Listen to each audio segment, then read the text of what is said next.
Bienvenue dans cette nouvelle édition du Non-Stop Info. Voici les titres de l'actualité. Au Sénégal, l'élection présidentielle est prévue le 24 février 2019. Malgré une année socio-politique mouvementée, le chef de l'État Macky Sall a fait un bilan positif. L'année 2018 a été une année décisive pour préparer cette présidentielle de 2019. 2018, une année mouvementée sur le plan politique en Côte d'Ivoire. Elle a surtout été marquée par des tensions politiques, la libération de centaines d'opposants et par les élections locales remportées par la coalition au pouvoir.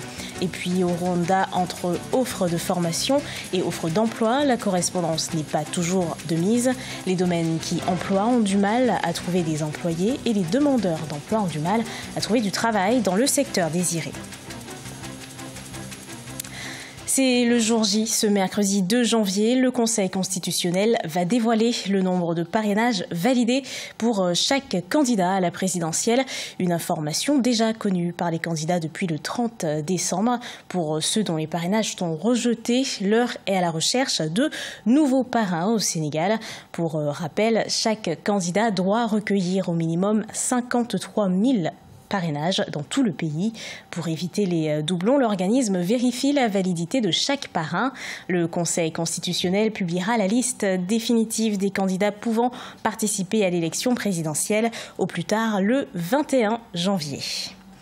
Toujours au Sénégal, l'année 2018 a été marquée par des tensions sociopolitiques. Différents mouvements sociaux se sont déroulés. Ils ont concerné des secteurs comme l'éducation, la santé et la justice. L'adoption de la loi sur le parrainage reste le fait majeur de politique de l'année 2018. El Hadji Ndiaye.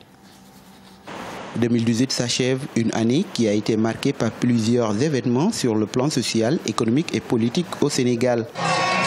En politique, 2018, une année décisive pour préparer la présidentielle de 2019, une élection qui a annoncé les couleurs d'une année mouvementée avec des candidatures comme celle de Karim Wade et de Khalifa Sall qui, tous deux, ont eu maille avec la justice.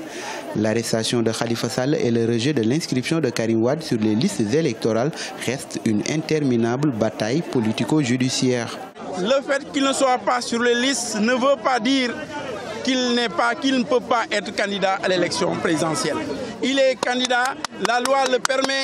L'élection présidentielle est prévue le 24 février 2019 avec un bilan qu'il juge positif. Le président Macky Sall se projette déjà en 2019. La première initiative, je la consacre à la jeunesse. Chers amis, la deuxième initiative que je compte lancer à partir de 2019 concerne l'économie sociale et solidaire. L'opposition de son côté a multiplié les marches durant toute l'année pour dénoncer ce qu'elle qualifie d'abus du pouvoir et de mauvaise gouvernance du président Macky Sall. Elle a également récusé la loi sur le parrainage. D'ailleurs, l'adoption de la loi sur le parrainage reste le fait politique majeur de l'année 2018. 2018 a été aussi une année de tension budgétaire au Sénégal. Toutefois, au groupe consultatif de Paris, les partenaires techniques et financiers du Sénégal se sont engagés à financer la phase 2 du plan Sénégal émergent d'un montant de 7 356 milliards de francs CFA. Je crains simplement maintenant qu'avec ce plan 2, qu'on revienne encore nous parler d'un pont, en tout cas de financement dans des secteurs qui n'intéressent pas réellement les secteurs sociaux de base où les Sénégalais souffrent davantage. Manger et boire est un problème dans ce pays. Le système éducatif n'a pas été en reste. Il vient de connaître l'une de ses années les plus sombres, aussi bien l'enseignement supérieur que le secteur allant du préscolaire au secondaire. Toute la chaîne a été agitée par des grèves et parfois même des violences. Dans le domaine de la santé, une équipe de chirurgiens est parvenue à séparer des jumelles siamoises, même si l'une d'elles n'a survécu que quelques jours. Sur le plan politique, l'année 2018 a été également animée en Côte d'Ivoire. Parmi les faits marquants se comptent les élections locales, la rupture au sein de la coalition au pouvoir et l'amnistie de 800 opposants, un pas dans le processus de réconciliation nationale. Coup d'œil rétrospectif dans ce reportage de notre correspondant Olivier Conan. L'année 2018 a été marquée en Côte d'Ivoire par les élections municipales et régionales du 13 octobre remportées par la coalition au pouvoir, le RHDP, Rassemblement des oufoutistes pour la démocratie et la paix. Le RHDP a obtenu 92 communes et 18 régions. Fait notable, le PDCI, Parti démocratique de Côte d'Ivoire, a quitté le RHDP avant les élections locales, après l'Assemblée générale constitutive du RHDP comme parti unifié. Le RHDP qui prévoit son congrès constitutif le 26 janvier 2019. Ce congrès est le début de la campagne 2020. Et c'est comme ça qu'il faut le voir. Et nous sommes le premier parti. Il faut que nos militants, les Ivoiriens qui se reconnaissent au RHDP, puissent donc nous accompagner, nous alimenter de toutes les solutions qu'ils pourraient avoir. Poids lourd de la scène politique, le PDCI n'envisage aucun retour au sein de la coalition au pouvoir. La création de deux courants au sein du parti favorable au RHDP n'y change rien.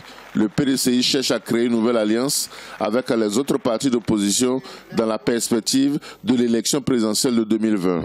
Je pense qu'il faudrait que les membres du RHDP comprennent véritablement que nous avons tourné la page, et nous l'avons tournée de façon définitive. Il est hors de question pour le PDCI de repartir à l'accord politique. Il est hors de question pour le PDCI de se saborder et d'appartenir à un parti unifié. À noter également l'amnistie accordée par le chef de l'État Alassane Ouattara le 6 août à 800 opposants en prison ou en exil après la crise post-électorale de 2010-2011. Cette amnistie a notamment permis la libération de Simone Gbagbo, épouse de l'ex-président Laurent Gbagbo, dont le procès à La Haye aux Pays-Bas à la Cour pénale internationale est très suivi par les Ivoiriens. Fraude en République démocratique du Congo. Des observateurs de la commission Justice et Paix de la Conférence épiscopale nationale du Congo interdit d'accès au bureau de vote. Des bulletins de vote découverts abandonnés, l'accès à Internet coupé par les autorités le 31 décembre. Autant d'éléments que dénoncent l'opposition et la société civile suite au scrutin présidentiel du 30 décembre. Ce 2 janvier, le dépouillement est toujours en cours dans certaines circonscriptions.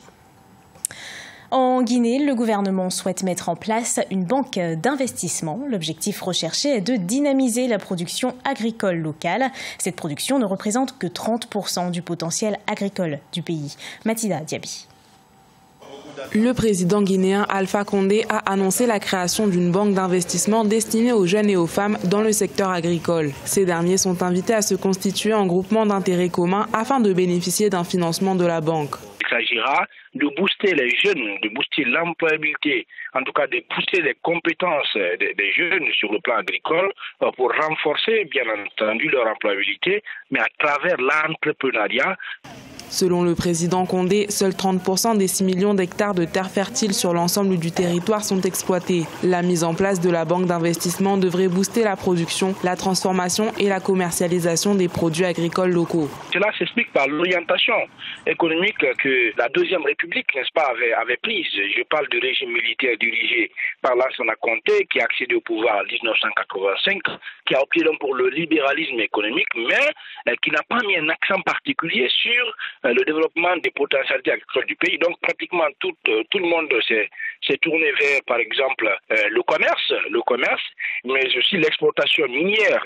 Pour favoriser la production agricole locale, les autorités guinéennes travaillent de pair avec les instituts de financement internationaux. Par exemple, la Banque africaine de développement soutient le transfert de technologies entre la Guinée et l'Amérique latine. L'objectif étant d'atteindre un niveau de production guinéen de maïs et de soja égal à celui latino-américain. Pour rappel, l'agriculture occupe 80% de la population guinéenne et constitue la première source de revenus pour le monde rural.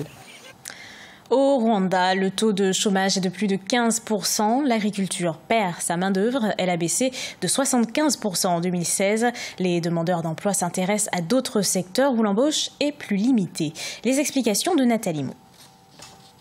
L'offre professionnelle se diversifie au Rwanda. 206 190 nouveaux emplois ont été créés dans des secteurs non agricoles entre 2017 et 2018. Or, l'inadéquation formation-emploi limite l'embauche dans de nouveaux secteurs porteurs comme l'exploitation minière ou les transports. Dès lors, des experts invitent le gouvernement à la promotion de formations professionnelles courtes dans les écoles. Pour les jeunes qui ont terminé les 6 ans des années secondaires, de l'enseignement secondaire, donc ils peuvent recevoir une formation adéquate dans le domaine précis, par exemple la menuiserie, et la technique automobile. Au Rwanda, l'agriculture a perdu la plus importante main-d'œuvre en 2018. Seuls 166 058 nouveaux emplois ayant été créés. Ce secteur a perdu son monopole au profit du secteur tertiaire, jugé plus prometteur par les candidats à l'embauche. Le gouvernement devait pourvoir une garantie à 100% pour les jeunes qui ont